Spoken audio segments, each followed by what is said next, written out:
جتنا صبر میں شادی کے لیے کر رہا ہوں مجھے پھل نہیں روٹ چاٹ ملنی چاہیے. میں 2 قدم چلتا ہوں اور پھر گر جاتا ہوں. کیا یہ پیار ہے؟ بھائی جنوری کے سپیلنگ بتانا. جانو لکھ جانو اگے ARY پا. رات کو سوتے وقت میں نے اپنی بیوی سے پوچھا تمہیں میں پیارا ہوں یا نیند؟ صبح اٹھ کے کہتی تسی. زندگی میں رشتہ دار بات کرنا نہیں پسند کرتے. مرنے کے بعد منجی ہلا ہلا کر کہتے ہیں وے تو بولتا کیوں نہیں. جو بچہ گھر میں سب سے نالائق ہو اسے باہر کے ملک بھیج دیتے ہیں. پھر کچھ سالوں بعد وہی سمجھدار بن کر سب کو مشورے دے رہا ہوتا ہے. ایک بات بتاؤں, مجھے یقین ہے کہ آپ کے موبائل کا اوپر والا گلاس تھوڑا سا ٹوٹا ہوا ہوگا. بابا جی کہتے ہیں ہم مڈل کلاس لوگوں کا بینک بیلنس نہیں ہوتا, ہماری کمیٹیاں ہوتی ہیں. پٹھان کے گھر بیٹا پیدا ہوا, روئی جائے. میں نے کہا خان صاحب کیا ہوا؟ کہتا اللہ نے میرے گھر بیٹا دیا ہے, اس چیز کے لیے ہنستا ہوں, خوش ہوتا ہوں. اچھا خان صاحب روتے کس لیے ہو؟ خان صاحب کہتے سال پہلے پیدا ہو جاتا تو میری شادی دیکھ لینا. آپ سے ایک بڑا خاص سوال ہے.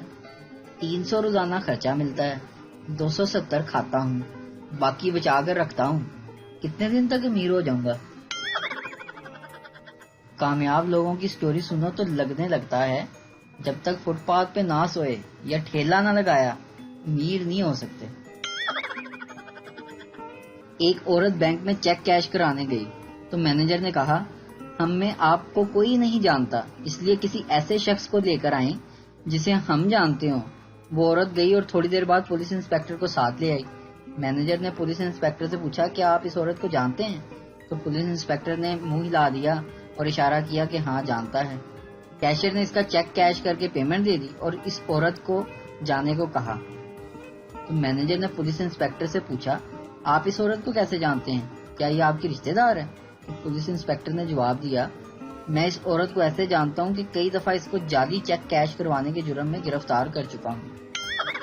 ایک چائنیز پاکستان سے واپس گیا تو اس کے دوستوں نے اس سے پوچھا کہ پاکستان کا وزٹ کیسا رہا, کیسے لگے وہاں کے لوگ؟ چائنیز کا جواب بڑا ہی دلچسپ. کہنے لگا پاکستانیوں میں 3 خاص باتیں مشترکہ محسوس کی ہیں. اول, کلائی میں گھڑی باندھتے ہیں, اس سے اس بات کا اندازہ لگایا جا سکتا ہے کہ یہ لوگ وقت کے بہت پابند ہیں. دوم, ان لوگوں نے ایک پرزہ ایجاد کیا ہے جس کا کوئی وجود تو نہیں ہے لیکن کام کر دکھاتا ہے, اور اس پرزے کا نام ہے جگاڑ. نمبر 3, بہت پڑھے لکھے لوگ ہیں, بلکہ یہ کہنا غلط نہ ہوگا ساری قوم ہی ڈاکٹر اور حکیم ہے. آپ وہاں کسی کو بھی اپنا مرض بتا دیں وہ فوراً دوا تجویز کر دیتا ہے. ننا منا بچہ اسکول سے آتے ہی امی سے لپٹ گیا اور بولا آج مجھے اسکول میں ایک ایسے کام کی سزا ملی جو میں نے کیا ہی نہیں تھا, یہ میرے چندا کے ساتھ زیادتی ہے. ماں غصے سے لال پیلی ہوتی ہوئی بولی میں کل تمہاری ٹیچر سے بات کروں گی, مجھے پوری تفصیل بتاؤ. امی میں نے ہوم ورک نہیں کیا تھا اور ٹیچر نے مجھے سزا دے دی. تانگے والے نے سڑک کے درمیان چلنے والی بڑھیا سے چیخ کر کہا بچ مائی بچ, لیکن بڑھیا راستے سے نہ ہٹی اور تانگے کے نیچے آ کر زخمی ہو گئی. پولیس والے نے تانگے والے کا چلان کر دیا اور پوچھا کہ تم نے جان بوجھ کر ایسا کیا ہے؟ تانگے والا خاموش رہا لیکن بڑھیا بول پڑی ارے اس وقت تو بڑا چیخ کر کہہ رہا تھا بچ مائی بچ, اب کیوں نہیں بولتا؟ دکاندار میں آپ سے پچھلے 3 دن سے کہہ رہا ہوں کہ ہم سکھوں کو چیزیں نہیں بیچتے اور تم روزانہ حلیہ بدل کر خریداری کے لیے چلے آتے ہو.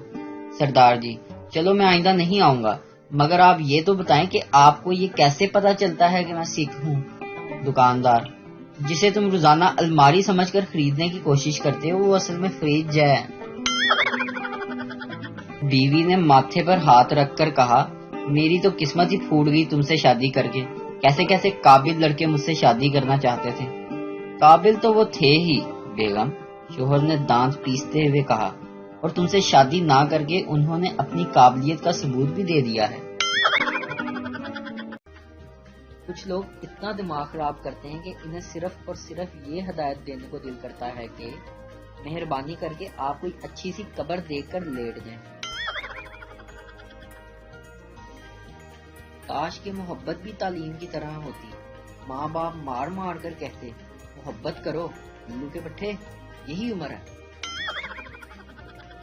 ایک آدمی روز کچن میں جاتا، چینی کا ڈبہ کھولتا اور بند کر دیتا، وہ کیونکہ ڈاکٹر نے اسے کہا تھا کہ اپنی شوگر روز چیک کیا کرو۔ ایمبولینس ہو یا پھر بارات، دونوں کو راستہ ضرور دینا چاہیے، کیونکہ دونوں ہی زندگی کی جنگ لڑنے جا رہے ہوتے ہیں۔ ایک سردار دوسرے سردار سے، یار یہ سورج رات کو کیوں نہیں نکلتا؟ دوسرا سردار، یار کیا پتہ نکلتا ہو لیکن اندھیرے کی وجہ سے نظر نہ آتا ہو۔ بابا جی فرماتے ہیں کہ ہر پاکستانی کسی کو مشورہ دینے کے بعد یہ ضرور کہتا ہے کہ باقی آپ کی مرضی، تاکہ مشورہ غلط بھی ہو تو الزام اس پر نہ آئے۔ کیا مطلب تمہارے ایگزامز کے بیچ میں گھر میں کسی کی شادی نہیں ہوتی تھی؟ بیوی کا لگنے سے گلدان ٹوٹ گیا۔ 2 گھنٹے کے بحث و مباحثہ کے بعد یہ فیصلہ ہوا کہ 2 سال پہلے شوہر نے گلدان کو غلط جگہ پر رکھا تھا۔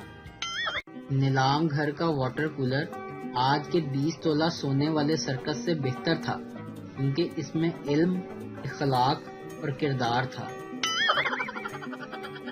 اگر چپل الٹی پڑی ہوئی ہے اور آپ سکون سے بیٹھے ہیں تو آپ پاکستانی نہیں ہو سکتے۔ لڑکیاں اپنے چوتھے کاکے کی فوٹو لگا کر کہتی ہیں میرا پیارا بھانجا، کوئی اسلامی نام بتاؤ۔ دفعہ 302 کے تحت انہیں سزائے موت دی جاتی ہے۔ ہماری کوئی آخری خواہش؟ جج صاحب میں اپنی آنکھوں سے پشاور میٹرو بننا دیکھنا چاہتا ہوں۔ واہ رے واہ، مرنا ہی نہیں جانتا۔ میرا اے ٹی ایم سے پیسے نکالنے والوں سے ایک بڑا سادہ سا سوال ہے، مان لو کہ آپ کے پیسے کم بھی نکل آئیں تو کیا اکھاڑ لو گے آپ لوگ؟ استاد شاگرد سے، سبق پڑھ، صداقت کا، امانت کا اور شرافت کا۔ شاگرد، لو جی اپنا یاد ہوتا نہیں، ان تینوں کا کیسے ہوگا؟ چائے میں ڈوبتے ہوئے بسکٹ اور پیار میں گرتے ہوئے دوست کو بچانا مشکل ہی نہیں ناممکن ہے۔ بھائی کی شادی پہ ناچ ناچ کے جو لڑکیاں کھلیاں ڈلوا لیتی ہیں، ٹھیک 3 مہینے بعد بھابھیوں کے ساتھ کا ویر بھی ڈال دیتی ہیں۔